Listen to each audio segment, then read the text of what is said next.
항상 우리가 미래를 내다볼 때, 미래의 경제를 내다볼 때 빼놓지 말아야 될 게 소비 아니겠습니까? 사람들이 어디에 관심을 갖는지, 어디에서 돈을 어떻게 쓰는지. 그래서 이분을 모셨습니다. 이베스트 투자증권의 오리나 연구원입니다. 안녕하세요. 안녕하세요. 유통업계에 대한 최근 사람들의 관심사는 좀 어떻습니까? 내년에 소비가 좋지 못할 걸로 예상이 되고 있다 보니까 네. 많이들 관심이 별로 없으시고, 그러니까 올해 좀 나타났던 다른 점 중에 하나가 내식 수요가 좀 많이 올라가서, 그러니까 아무래도 배달비가 많이 좀 올랐잖아요. 그 내식이라고 하는 거는 외식의 반대말. 그렇죠. 집에서 해먹는 네. 그런 수요가 늘었다 보니까 유통업계에서 원래 가장 성장이 둔화가 좀 심했던 채널 중에 하나가 대형마트랑 그리고 이제 대기업들이 하는 슈퍼마켓이었었는데 네. 그런 채널들이 좀 올해 성장이 좋았던 게 과거랑 좀 다른 점이었었고요. 그래서 그런 게 내년에도 지속이 될까? 이런 부분들 많이 고민을 하고 있는 모습인 것 같아요. 일단 전반적인 소비 상황은 좋지 않을 것이다라는 네. 게 다 깔려 있는 거고요. 그렇죠. 일단은 뭐 금리가 뭐 동결됐지만 어쨌든 절대적인 레벨 자체가 높아져 있다 보니까 실질적으로 구매력은 좀 하락할 수밖에 없는 상황이고요. 그렇죠. 그렇다 보니까 다들 좀 돈을 아끼고 있는 모습들이 나오고 있습니다. 물가도 많이 올랐고 네. 이자 부담도 커지고 네. 있고 그러다 보니까 소비를 줄일 수밖에 없는. 네네네. 근데 그 중에서 어떻게 뭔가 좀 활로가 생겨날지 소비 트렌드도 어떻게 바뀔지도 우리가 공부를 해봐야죠. 네. 특히 최근에 키워드로 소비 파편화라는 이야기를 좀 하시던데요. 네, 저는 이게 향후에 10년을 좀 유통시장 그리고 소비시장 내에서 좀 이끌 그런 키워드라고 보고 있고요. 지난 저희가 2012년부터 해서 좀 나타났던 뭐 일본의 잃어버린 20년하고 비슷한 흐름으로 간다라고 했을 때 네. 한창 그 주제어였던 키워드가 합리적 소비였었거든요. 양극화 소비, 합리적 소비. 그래서 뭐 백화점이나 명품이나 이런 쪽에 소비를 하되 또 아낄 수 있는 곳에서는 아낀다. 그래서 네. 그 중간에 애매하게 좀 포지셔닝이 되어 있는 중저가 그런 브랜드들 같은 경우는 소비가 안 된다라는 것들이 최근 10년 동안의 그런 브랜드 업체들의 주가에서도 드러났었던 부분이었는데 아예 비싸고 고급지거나 그쵸. 아예 저렴하거나. 그래서 약간 애매한 것들은 안 팔린다. 그리고 그 애매한 것들을 다룬 채널들도 실적이 좋지 못하다라는 게 지난 10년 동안의 모습이었다면은 근데 한 번 더 어려워질 것 같아요. 파편화라는 거는. 파편화라면 어떤 의미라고 봐요? 특히 소비 파편화라는 게. 그러니까 예전보다 그러니까 저희 한국 사람들 소비하는 금액 전체가 성장이 1년에 한 2, 3% 정도밖에 안 늘거든요. 근데 그걸 나눠 먹어야 되는 몫이 옛날에는 큰 덩어리로 좀 굵직굵직하게 유통 채널들이 받아낼 수 있었다면 대기업 위주로요. 네. 근데 그게 계속 조금씩 파편화 조그맣게 부서지고 있다. 업체들로도. 작은 업체들로 줄어지고 있다. 이렇게 보시면 될 것 같습니다. 그러니까 전체 파이는 커지지가 못하는데 계속 들어오는 채널과 브랜드와 뭐 이런 경쟁. 것들이 심해지다 보니까 유통업체 입장에서는 그 조그만한 거라도 받아서 모아가지고 실적을 만들어내야 되는 상황이라고 보고 있고요. 그러니까 일례로 말씀을 드리면은 그러니까 예전에는 저희가 뭐 다 똑같은 거 보고 자랐고 네. 텔레비전에 채널도 5개밖에 없었고 저는 어렸을 때 5개 있었거든요. 네네네네. SBS까지. 그랬고 그리고 뭐 라디오, 신문 이렇게 접하는 매체가 다 비슷비슷했다 보니까 그렇죠. 취향이 다 되게 비슷했어요. 좋아하는 게 다 똑같고 대중적인 제품을 그냥 많이 생산해서 대중적인 채널에 깔면은 팔리는 시대였었는데 요즘에는 뭐 제가 유튜브 켰을 때랑 뭐 네. 지금 유튜브 켜셨을 때랑 네, 다르죠. 추천하는 알고리즘이 다 다르잖아요. 그렇죠. 그리고 요새는 뭐 텔레비전 프로그램 뭐 봤어라고 물어보려면은 그러니까 뭐 얘기하려면은 그걸 아냐부터 물어봐야 되니까 말이 안 통하는 경우가 많죠. 그래서 그런 취향들이 그러니까 어떻게 보면 수요가 되게 세분화되어 있다라는 게 첫 번째이고 그리고 브랜드 입장에서도 공급도 굉장히 세분화되고 있는데 왜냐하면 예전에는 브랜드를 만들려면은 돈이 많은 대기업들만 할 수 있었잖아요. 그렇죠. 광고도 많이 해야 그렇죠. 되니까. 공장도 있어야 되고 그리고 유통 그 업체에 입점하려면 수수료도 많이 들었고 했는데 요즘에는 그런 게 다 필요 없이 만들 수 있는 브랜드들이 많아졌다 보니까 그러니까 수요랑 공급이랑 맞아 떨어져야지 구매로 이어지는데 근데 그런 것들이 큰 덩어리로 예전에는 짝짓기를 하다가 그게 아니라 거기서 밀려나는 것들이 생겨난다라는 게 이제 파편화로 간다라는 겁니다. 이제 뭔가 대중화, 대중성이라는 말 자체가 또 많이 나오질 않네요. 그죠. 그냥 아는 사람들끼리 그걸 소비를 하고 그쵸. 판매자도 그냥 라이브 커머스 핸드폰으로 하나 딱 켜가지고 네. 내 물건을 내가 팔 수 있고 그렇죠. 뭐 이런 시대가 인스타에 또 됐으니까. 올리고 하다 보니까 그래서 예전에는 백화점을 1년에 4번만 가도 됐었는데 예. 왜냐면 봄, 여름, 가을, 겨울에 신상이 나오니까.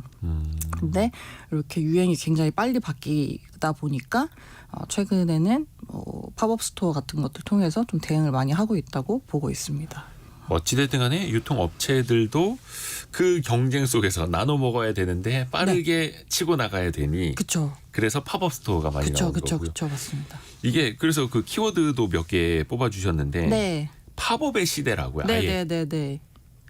향후에 길게 가요 이거는? 길게 가죠. 왜냐하면 파편화가 계속 되니까 거기에 대응하기 위해서는 유통업체들도 팝업처럼 계속적으로 좀 변신을 해야 되는 그런 상황에 놓여 있다고 보고 있습니다. 혹시나 모르시는 분들을 위해서 네. 팝업이라는 게 네. 우리 인터넷 창이 계속해서 팝업처럼 하나 둘씩 뭐 이렇게 뜨는 것, 그렇죠, 그렇죠, 그렇죠. 여기저기서 새롭게 열리는 거 그거 뜻하는 거죠. 네, 그러니까 예전에는 백화점 매장이 그러니까 1년에 4번만 옷을 갈아입었다면은 예. 요즘에는 임시 매장으로 해서 일주일만 딱 운영하고 또 종료하고 그런 식으로 공간을 좀 활용도를 높이는. 네. 백화점 가서 옷 사려고 옷을 갈아입는 게 아니라 백화점 백화점이 매장이 옷을 갈아입어요? 아 인테리어 바꾸고 그런 식으로 계속 바꾸죠. 네, 어떨 때는 왜냐면은- 뭐 여성 의류 파는 곳이었다가 어떨 때는 뭐 무슨 신발 파는 곳이었다가 그쵸. 네. 어떨 때는 뭐 다이어리 파는 곳으로 바뀌고 이런 식으로 그렇죠, 그렇죠. 같은 장소가 네. 근데 그게 뭐 비단 그런 소비재뿐만 아니라 최근에 웹툰 같은 것들도 팝업 스토어를 해서 그 관련된 굿즈 같은 거를 판매하는 그런 공간으로 활용이 되기도 하고요. 그리고 또 뭐 아이돌들 굿즈 같은 거 판매하고 게임도 팝업 스토어 하고 요새 팝업을 안 하는 브랜드가 거의 없는 것 같아요. 예. 그 팝업을 하는 이유가 뭡니까? 이유가 일단은 유통업체 입장에서는 그렇게 해야지 집객이 된다라는 거고요. 그러니까 집객이라 하면 손님들이 와야 모이도록, 되는데 손님들이 모이도록. 1년에 4번만 봄, 여름, 가을, 겨울 신상 나오면 굳이 갈 필요 없으니까. 근데 이제 그런 식으로 계속적으로 변화를 줘야지 사람들로 하여금 가서 또 구경하고 SNS에 또 업로드를 하고 내가 이런 핫한 데를 다녀왔다라는 거, 내가 이런 취향을 가진 사람이라는 거를 좀 보여줄 수 있는 그런 툴로 활용이 되고 있다 보니까 유통업체 입장에서는 그런 식으로 활용이 되고 있고, 그리고 브랜드 입장에서 사실 백화점이나 뭐 유통업체의 오프라인 매장 운영을 하는 것 자체가 비용이 되게 많이 들어요. 아시겠지만. 아, 네. 예, 그리고 또 그거를 1년 내내 한다고 해서 매출이 보장이 되는 것도 아니기 때문에 온라인으로 요즘에 이제 시작했던 브랜드들이 어떻게 보면은 자기 브랜드를 좀 알리고 홍보하고 우리가 그래도 이 정도의 레벨은 된다라고 좀 증명을 할 수 있을 만한 그런 또 레퍼런스로 활용이 되다 보니까 우리 이 정도 사람 모아서 그렇죠. 뭐 이 이런 정도로 또 우리가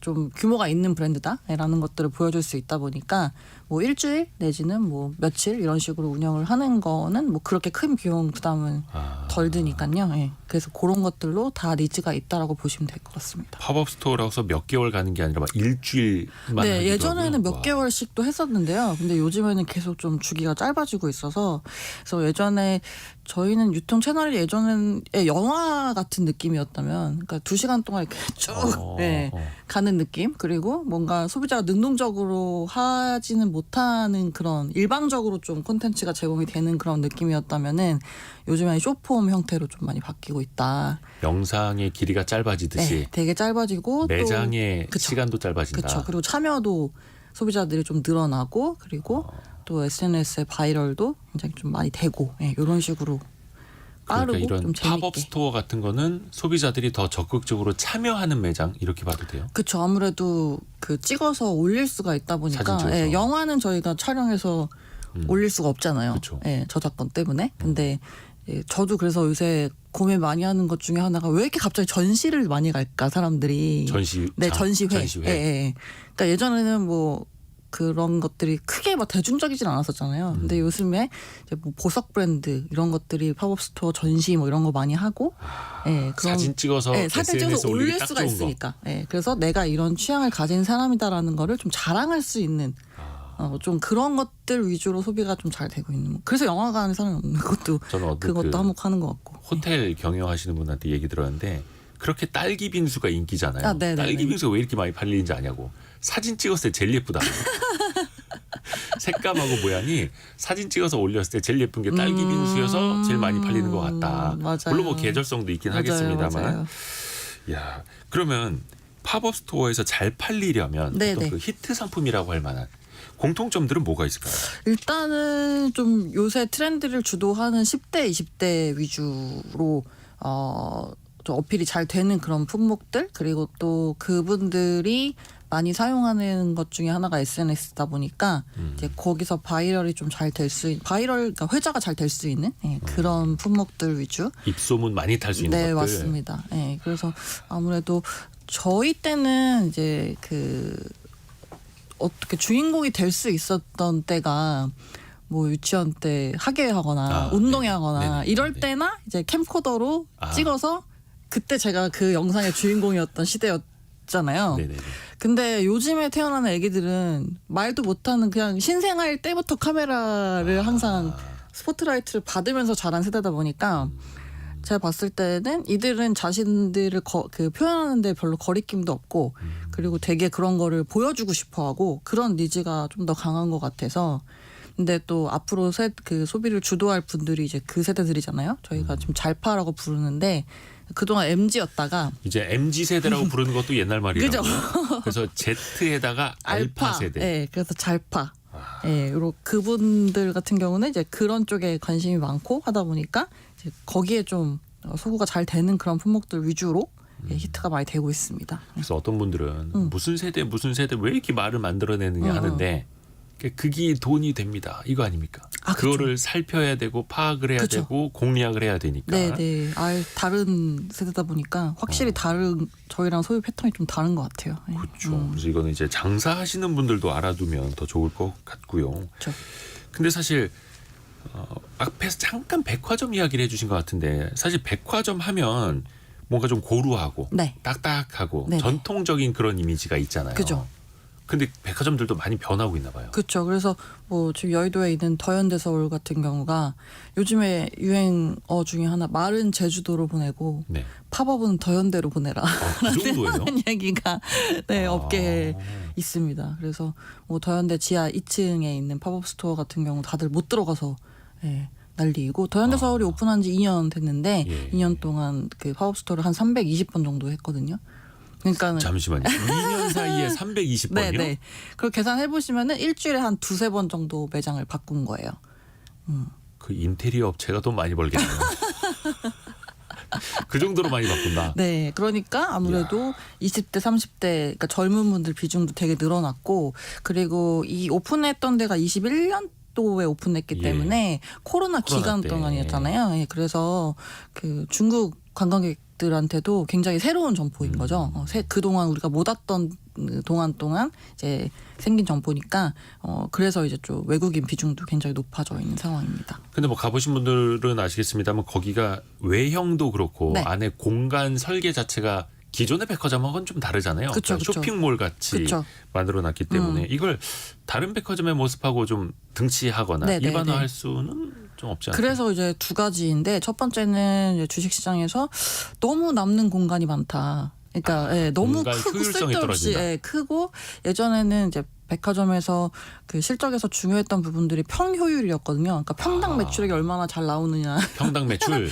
네, 였었는데 이제 요즘에는 그런 거를 가늠하기도 어렵게 그냥 사람들이 안 오니까 그런 거라도 해야지 이제 집객을 유도를 할 수가 있다 보니 좀 양날의 검인 것 같고요. 그리고 실제로 그 한 사람당 쓰는 금액, 객단가 같은 경우도 더현대서울이 좀 낮은 편이기는 해요. 그래서 백화점 전체로 봤을 때는 한 12만 원 정도가 이제 산업통상자원부 자료로 나오는데, 네. 근데 더현대서울은 한 2만 원 초중반대다 보니까 확실히 그냥 사진 찍으러 가시는 분들이 그러니까 지금 강인규님도 네. 더현대 객단가가 2만 원밖에 안 된다는데 이렇게 정확히 알고 계시네요. 그러니까 아니 저렇게 으리으리한 건물 지어놓고 그쵸. 사람들이 저렇게 바글바글한데 네. 1인당 2만 원밖에 안 쓰고 가면 저거 손해 아니야? 또 이렇게 볼 수도 있을 텐데. 근데 지금 그 더현대서울 자체가 그 임대점포여가지고 BP는 넘어선 상황이긴 한데, 손익분기점은 근데 넘었다. 어쨌든 말씀 주신 것처럼 그런 식으로 객단가가 좀 낮은 거는 실적에 부담이긴 하죠. 근데 그렇게라도 안 하면 아예 그냥 매출도 발생을 못하는 상황이다 보니까 그런 게 첫 번째고, 그다음에 두 번째는 그 아까 지적하신 것처럼 다른 점포들도 그렇게 바꿀 수 없지 않겠느냐. 백화점이 처음 도입된 게 우리나라 80년대 중반 때쯤, 그때 아파트 막 엄청 생기면서 아파트에 상가를 끼고 있는 그런 점포들이 백화점으로 좀, 그래서 예를 들어서 현대외 압구정점 같은 경우 85년도에 네. 처음 설립됐고요. 그래서 그렇게 좀 오래된 점포들이에요. 사실 좁고. 그래서 더현대처럼 널찍널찍하고 그리고 MZ들이 좋아하는 그런 스타일로 바꾸기가 사실 말씀 주신 것처럼 어렵습니다. 그래서 뭐 최근에 리뉴얼들을 좀 많이 하고 있고, 그래서 롯데백화점 본점 같은 경우도 보시면 조금 약간 조명도 좀 낮게 그리고 널찍널찍하게 최근에 리모델링을 좀 하고 있는 상황이고, 그리고 또 그러면 주요 점포들이 아무래도 중간중간 영업을 중단해야 되다 보니까 그런 것도 전체 백화점 실적으로 봤을 때 약간 부담이 될 수밖에 없는 부분이긴 합니다. 근데 거기 입점한 업체 입장에서도 보면 아니 뭐 고객들이 많이 와서 우리 상품 보여주는 것까진 좋은데 사진 찍어서 올려주는 것까진 좋은데 우리도 좀 팔아야 되는데 아, 그러니까 입점 업체들 입장에서는 조금 더 안 좋을 수도 있잖아요. 근데 임대료를 내야 입점업체들은 되게 단기간이다 보니까 사실 홍보하는 거에 조금 더 집중을 하는 것 같고요. 오히려. 예, 그리고 또 온라인에서 그 시작된 브랜드들 위주로 좀 팝업이 이루어지고 있다 보니까 그분들이 가져가고 있었던 가장 불편했던 포인트, 그러니까 페인 포인트라고 하는데, 그런 부분들이 온라인으로 판매하니까 사람들이 와가지고 입어보거나 뭐 직접 체험해보거나 이런 부분들이 되게 많이 부족하다라는 게 아무래도 예, 고객들한테 불편했던 부분일 텐데요. 아, 오히려 그냥 예, 그런 체험하는 거를, 매장으로 예. 생각하셔도 돼요. 이런 그쵸? 거예요. 예. 그 단기간에 좀 이렇게 그런 것들을 보여줄 수 있다라는 거에 툴로 좀 활용하는 부분이 크다 이렇게 보고 있습니다. 예. 혹시 백화점이나 이런 큰 업체들 말고 네. 중소기업이나 중소업체들, 네. 중소 매장 중에서 이렇게 팝업 스토어처럼 네, 네. 이런 흐름을 잘 활용하는 사례는 어디가 있을까요? 요즘에 너무 잘 되는 다이소가 예, 정말 잘하고 있습니다. 너무 잘 돼요. 예, 의외로 다이소가 매달 나오는 신상품이 600개 정도 되거든요. 신상품이요? 거기는 안 그래도 가지수가 많은데. 그렇죠. 계절 따라서 또 뭐 예를 들어 캠핑 시즌이다. 그럼 또 막 캠핑 물품들 나오고, 지금은 또 크리스마스 시즌이다 보니까 또 그런 물품들로 또, 그래서 매장에 갈 때마다 계속 뭔가 그 계절 및 뭐 이벤트나 이런 것들에 맞춰가지고 바꿔주고 있는 모습들이 나오고 있어서 저희는 중소업체들의 팝업 스토어가 다이소다 이렇게 보고 있고요. 매출액이 작년에 한 2.9조 정도, 3조 정도 했거든요. 다이소가요? 네, 근데 재밌는 게 다이소가 5,000원짜리가 제일 비싸잖아요. 그렇죠. 네, 1,000원, 2,000원, 3,000원, 5,000원 이렇게 네 가지 품목을 파는데 그거 팔아가지고 3조 매출을 했다는 거는 정말 많이 팔린 거죠. 규모의 경제가 장난이 아니더라고요. 그렇죠, 그렇죠. 예. 매장도 엄청나게 또 크고. 그렇죠. 예. 그래서 요즘에는 그 지금 다이소에서 핫한 제품 중에 하나가 후리스. 후리스인데, 그건 옷이잖아요. 네, 그거가 5,000원짜리가 나왔어요. 아, 옷도 팔아요? 네, 다이소에서? 근데 지금 커피 제가 오늘 사온 거 5,000원인데 5,000원짜리 후리스가 나왔습니다. 그래서 그러니까 외투 하나 걸치는 게 5,000원이다. 네. 그래서 그게 어떻게 가능하죠? 조금 얇긴 한데, 근데 근데 이제 그게 이렇다고 하니까 또 최근에 물가 올라가지고 초저가가 엄청 그 인기를 선호가 받는. 되고 있는 상황에서 또 SNS에 바이럴이 되면서 와, 다이소에 5,000원짜리 후리스가 나왔대. 그래서 또 이제 구매도 하시고, 그리고 또 작년 같은 경우는 다이소 공주 세트라고 예? 공주요? 공주 세트라고, 저희 막 어릴 때 왕구정 가면은 애기들 막 하는 그런 귀걸이, 목걸이, 막 왕관, 막 네, 봉 네, 그런 네, 세트 있었거든요. 근데 그런 것들이 이제 그 연예인분들이 SNS에 하고 나오기 시작하면서 그거 3,000원짜리인데 그거 사가지고 본인 생일 파티 때 막 이렇게 하기도 하고. 아, 약간 예. 그냥 놀이용 그쵸. 액세서리 같은 거. 3,000원이니까 그런 식으로 그렇게 좀 어린 분들로 하여금 좀 사고 싶게 하는 그런, 그리고 또 바이럴을 잘 되게 하는, 입소문을 타게 하는 그런 품목들이 많이 나오고 있는 상황입니다. 요즘에 저희 어릴 적에는 정말 그 문방구 가는 거 좋아했지 그쵸. 않습니까? 장난감도 있고 맞아요. 막 먹을 것도 있고. 근데 요즘 아이들은 다이소 가는 것도 되게 좋아해요. 맞아요. 요즘에 문방구가 다 없어져서 그 문방구에 대한 부분들을 다 다이소가 흡수했다고. 와, 또 거기가 또 무섭게 네, 성장을 하더라고요. 그래서 요새 초등학생들의 필수 코스가 마라탕 먹고 탕후루 먹고 다이소 가서 구경하고. 이 문화가 뭐 유행이 어떻게 또 변할지 네. 모르겠습니다만 네. 계속 우리가 또 공부할 필요가 네. 있습니다. 그리고 또 하나 빼놓을 수가 없는 게 팝업, 작은 매장. 기민하게 대응하는 매장 하면 또 편의점을 빼놓을 수가 없잖아요. 그렇죠. 네.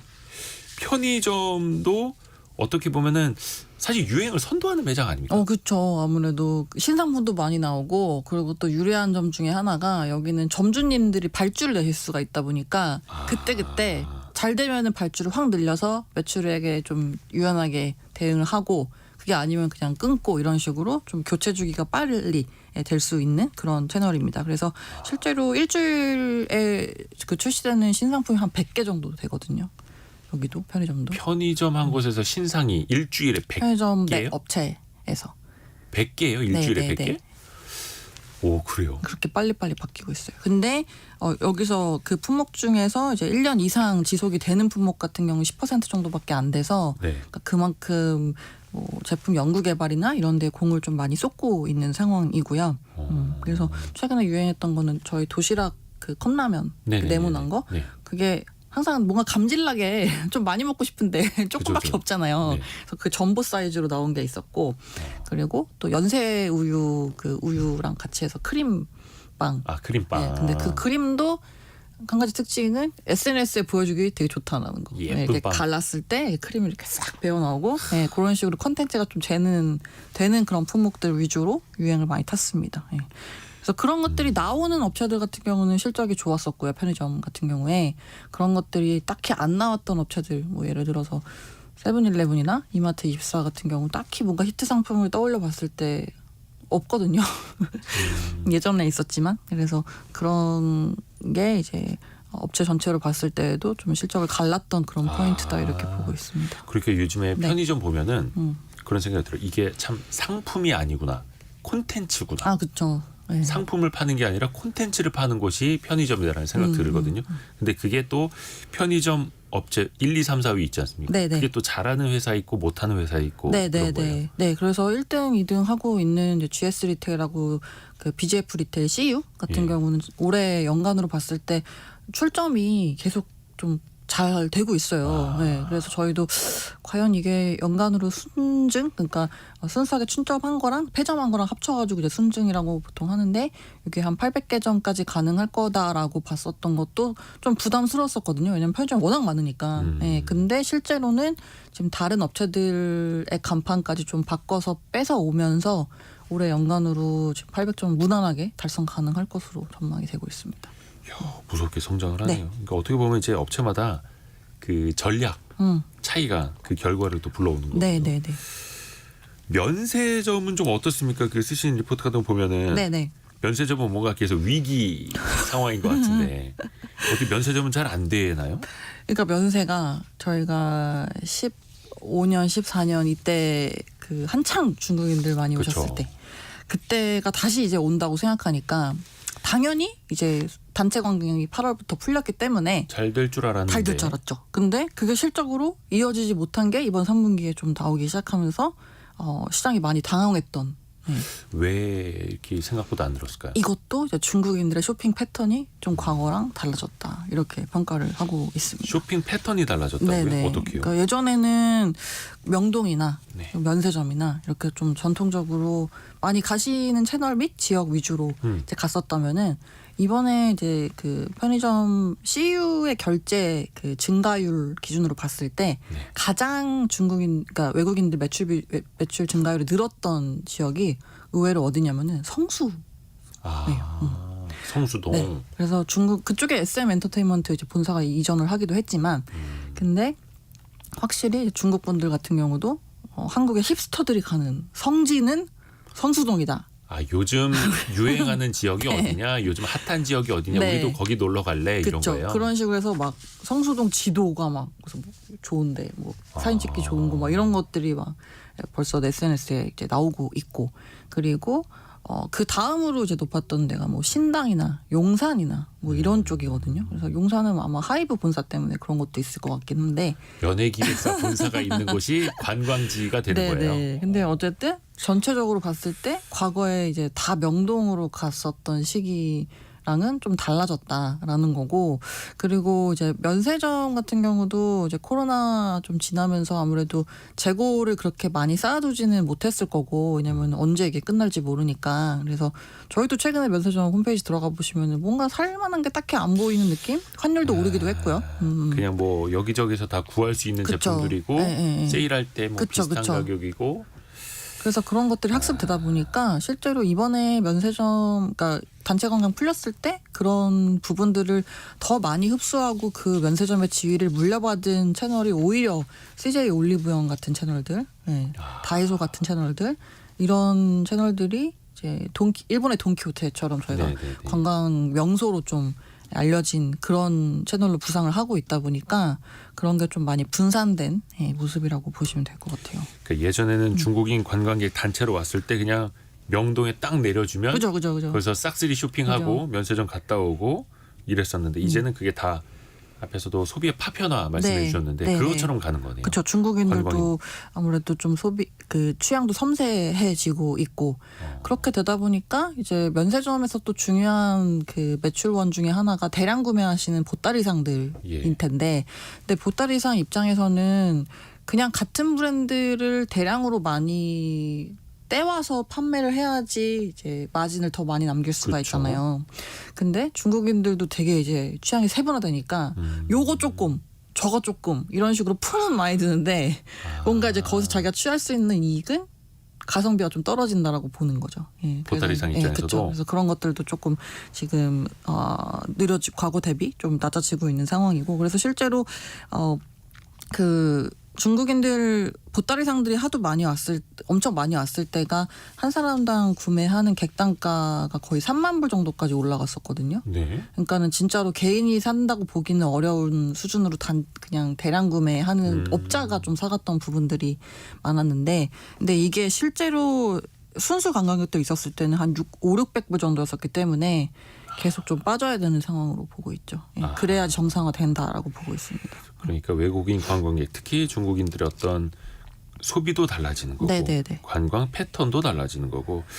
저 아주 예전에 저는 그 미국 애틀란타 잠시 갔었을 때 거기 코카콜라 본사가 있다고 해서 여기 왔으면 그 회사의 본사를 가봐야 된다. 이게 관광 코스였거든요. 근데 이제 역으로 외국인들에게 하이브 본사, SM, JYP 본사가 어디 있는지 거기를 가보는 게 이제 대한민국의 관광 코스가 되는 거예요. 그렇죠. 네.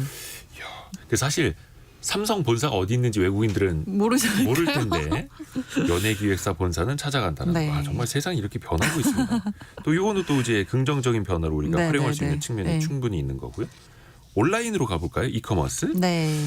이커머스 시장 자체의 성장률은 어때요? 계속해서 빠르게 크고 있나요? 아니요. 여기도 올해 연간으로 봤을 때 뭐 한 6-7% 정도 성장을 했었었는데, 6-7%면 어떤 거예요? 어느 정도예요? 과거에 한창 좋았을 때가 20% 넘었으니까요. 예.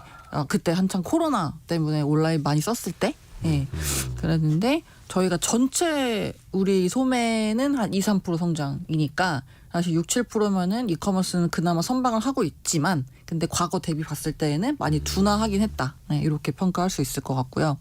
근데 이제 문제라기보다 이제 제가 좀 보는 포인트는 이게 실제로 물건을 구매한 것보다 네. 좀 티켓이나 비행기 티켓이나 아니면 음식 시켜 먹는 배달 서비스나 그게 이런 포함된. 거가 많이 올라오는 거가 이제 그나마 성장률을 좀 받쳐주고 있는 거고, 그걸 빼내면 한 3%밖에 성장을 못 하고 있어요. 상품만 치자면. 네, 상품만 치자면. 그러니까는 지금 물가가 많이 올랐으니까 실질적으로는 그렇게 성장을 크게 한다고는 보기 어렵다. 이렇게 보고 있습니다. 야, 그러면 이제 온라인 시장은 빠르게 성장한다. 이 고성장 시대도 이제는 아니라는 그렇죠. 거네요. 네, 거기다가 이제 네이버나 쿠팡 같은 업체들이 어떻게 보면은 보통 저희가 롱테일이라고 부르는, 그러니까 모든 걸 다 파는 그런 종합몰 개념에서는 이제 그냥 전쟁이 양대산맥. 끝나버렸죠. 예. 예. 그냥 다른 업체들이 들어오기 어려운 환경을 만들어 버렸기 때문에, 근데 또 그 사이사이를 또 조그마한 업체들이 치고 올라오고 있고, 특히나 최근에 중국 업체들도 진출을 좀 가속화하고 있다 보니까 다 비슷한데 성장은 전체 파이는 그렇게 커지지 못하는데 계속 경쟁자는 유입이 되고 있는 상황이 이커머스도 마찬가지다, 이렇게 보고 있습니다. 근데 이제 많은 분들이 네. 소비를 하시면서도 체감을 하고 계실 텐데 네이버 스마트 쇼핑 아니면 거의 네. 쿠팡 그쵸. 이 양분이 딱 되어 있지 네. 않습니까? 그러면 이 구도가 앞으로도 계속 이어질까요? 어떻게 보세요? 일단은 이제 그런 상황인데 그래서 11번가가 좀 중요할 것 같고요. 11번가가 원래 9월까지 상장을 하는 게 이제 계획이었었다가 네. 상장해서 매각으로 철회를 해서 이제 매각을 좀 가늠하고 있었다가 다시 또 지금 매각도 좀 불발이 돼가지고 여러 가지로 방향성을 고민을 하고 있는 모습인 것 같아요. 근데 그 전까지 이제 매각을 진행한다 했었을 때 매각 인수할 수 있었던 업체가 아무래도 큐텐이었었거든요. 근데 큐텐이 아시겠지만 티몬하고 위메프하고 인터파크 커머스를 흡수를 하면서 점유율이 좀 많이 올라왔는데 근데 여기다가 실버까지 붙이면 이제 3등으로 올라가는 거였었거든요. 그래서 예, 의외로 이제 조그마한 점유율이지만 모으니까 좀 그 정도 돼가지고 예, 그래서 그렇게 됐을 때에 이제 아무래도 쿠팡하고 네이버를 좀 위협할 수 있는 그런 업체가 나온다라고 기대를 했었었는데 일단은 지금 매각일지 상장일지 이런 건 방향성을 잡고 있는 상황에서 좀 지켜봐야 될 것 같고요. 그리고 쓱닷컴 같은 경우, 그러니까 이마트 밑에 있는 네. 그리고 쓱닷컴이 지금 이베이 코리아도 인수했다 보니까 네. 지마켓하고 옥션도 같이 붙어 있는데 여기가 점유율 3등. 지금 현재로서는 그런 상황이에요. 근데 내년에 상장을 다시 하겠다라는 지금 얘기가 나오고 있다 보니까 좀 매출 외형 성장에 드라이브를 많이 걸면서 좀 몸집이 커지게 됐을 경우에 쿠팡 네이버를 좀 위협할 수 있는 부분들이 있다라고 보는 게 이제 두 번째고 그리고 앞서 언급드린 것처럼 중국 업체들이 중국도 좀 성장에 목에 찬 상황이거든요. 그래서 이들도 해외 진출을 좀 가속화 많이 하고 있는데 그중에 알리익스프레스 그리고 네. 뭐 테무 뭐 이런 업체들이 올해 들어가지고 많이 좀 공격적으로 하고 있다 보니까 특히 요즘에 네. 온라인 광고 보면 네. 중국의 그 유통업체들이 온라인 광고 엄청나게 엄청 하더라고요. 정말 그 A급 배우 써서 TV 맞아요. 광고도 많이 하고 엄청 무섭던데요. 그리고 싸고. 엄청 싸고. 네. 그래서 예전에는 저희가 알리익스프레스에서 한 10년 전에 주문하면은 한 달 정도 걸렸는데 배송 네네. 기간이 잊고 있으면 집에 네. 온다 막 이랬죠. 그게 유행어 관용적으로 쓰이는 표현이었는데 근데 요즘에는 한 5일 정도면 오거든요. 그러니까 빨리 오더라고요. 그러니까 이게 국내 유통업체에게는 저는 되게 위협이 되지 않을까 위협이죠. 걱정이 되기도 하거든요. 또 빠르게 점유율도 올리고 있잖아요. 그렇죠, 그렇죠. 그리고 또 알리익스프레스는 올해 연간으로 1,000억 투자하겠다고 했고, 그리고 테무 같은 경우도 지금 핀더더 중국에 공동 구매하고 있는 회사 자회사인데 예.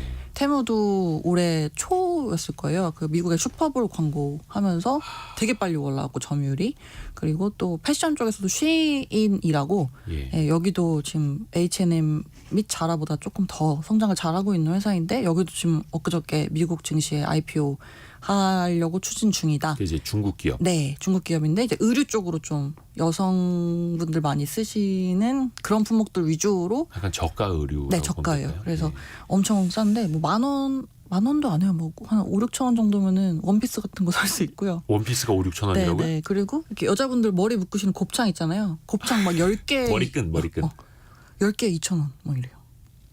야, 아니 근데 이렇게 하니까 이게 국산으로 국내 업체들이 이게 경쟁이 되겠냐는 거죠. 그렇죠. 그래서 이제 내년에도 성장도 좀 지금 목에 찬 상황인데 들어오는 경쟁자도 늘어나고 있다 보니까 특히 중국이 저가로 밀어붙이는 상황이어서 이거는 되게 위협이 되게 되겠네요. 그 위협스- 저가로 밀어붙이고 좀 전에 박미영님도 그렇듯이 특정 업체가 온라인 요즘에 거의 광고를 도배를 합니다. 그 물량 투입으로 이제 하는 거지 않습니까? 네네네네네. 뭐 슈퍼볼 광고도 했다고 하는데 네네네네.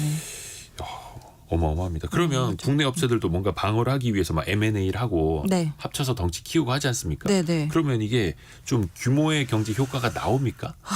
그렇게 해야 되는데 제가 안팎으로 어려워서 그러니까 내수 앞서 말씀드린 소비 파편화는 저는 이건 절대 안 변할 거라고 생각하거든요. 예, 더 깊어지면 깊어질 거지. 그러니까는 그런 거를 계속 변화를 꾀하는데 드는 비용도 더 수반될 수밖에 없는 상황이다 보니까 기본적으로 과거 대비 수익성을 더 챙기기가 어려운 상황이고 그리고 또 금리도 높아졌다 보니까 그 현금도 지금 그렇게 풍부하지는 못한 상황이거든요. 모두가. 그러니까는 M&A에서 갖다 붙이고 뭐 이렇게 하기에도 공격적으로 나가기 좀 어려운 그런 매크로 환경이어서 두 가지 다 어려운 부분. 예, 이어서 그렇죠. 근데 그게 어떤 지표로 나타나는 게 바로 그 유통업체들의 주가 아닙니까? 네네네네. 국내 유통업체들 주가를 보면은 아유, 아마 투자자분들 그렇고 한숨 많이 나오실 겁니다. 그쵸. 네. 정말 어떻게 좀 어려워요. 뭔가 솟아날 구멍이 안 보입니까? 그래서 비용이라도 줄여서 네, 수익성을 지킬 수 있는 업체들 위주로 봐야 된다. 그리고 또 현금 많이 갖고 있는 업체들 위주. 네. 그 정도이지 이게 뭔가 최근에 좀 불리한 영업 환경을 타개할 만한 그런 딱하게 명쾌한 방안은 네, 나오지 않. 왜냐면은 이게 유통업체들이 다 좀 대기업들이다 보니까 네. 되게 기민하게 대응하기가 아, 어려워요. 예, 지금 상황으로 봤을 때. 그러니까 앞서 말씀드린 더현대 같은 점포들이나 뭐 일주일에 두세 번씩 매장 바꾸는 거지 모든 점포를 다 그렇게 할 수는 없으니까요. 그렇죠, 또. 그렇죠. 예, 예. 기존의 백화점 점포들이 또 있으니까. 네네네. 그래서 좀 비용을 통제하는 식으로 뭔가 버티기. 그렇죠. 예. 아끼고 그리고 올해 또 연간으로 어려웠던 것 중에 하나는 유틸리티 비용이라고 그냥 점포를 운영하는데 드는 뭐 수도 강열비나 전기료나 이런 게 되게 다 많이 올라가서 뭔가 이제 고정 비용. 네, 매출이 많이 올라가지 못하면 그 비용이 커버가 안 되는 모습들이 계속 나왔었거든요. 그쵸. 그래서 그런 게 이제 방어가 될 수 있을 만한 그러니까 비용을 좀 줄일 만한 구석이 있는 그런 업체들 위주로 그나마 낫지 않을까 네, 이렇게 전망하고 있습니다. 9639님이 양말 업계에 종사하고 있는데 어머. 중국산 양말 수입으로 파산하는 업체가 늘고 있습니다. 그러니까 이게 뭐 골목 네네. 예, 또 이제 대기업들까지도 이런 침투로 인해서 쉽지 않은 상황. 그리고 소비도 둔화가 되고 있고 네네네네. 아마 여러분들도 많이 체감을 하시듯이 지금 어디 가서 소비를 늘릴 상황도 결코 아니고 아니죠. 그러다 보니까 이 업체들의 주가로도 나타나고 있고 이게 내수 산업에 대해서는 일단은 좀 어두운 전망. 네, 저는 중립 전망하고 있습니다. 아 그래요. 통해서. 이베스트 투자증권의 오리나 연구원 통해서 되게 현실적인 이야기 많이 들었습니다. 고맙습니다. 감사합니다. 감사합니다.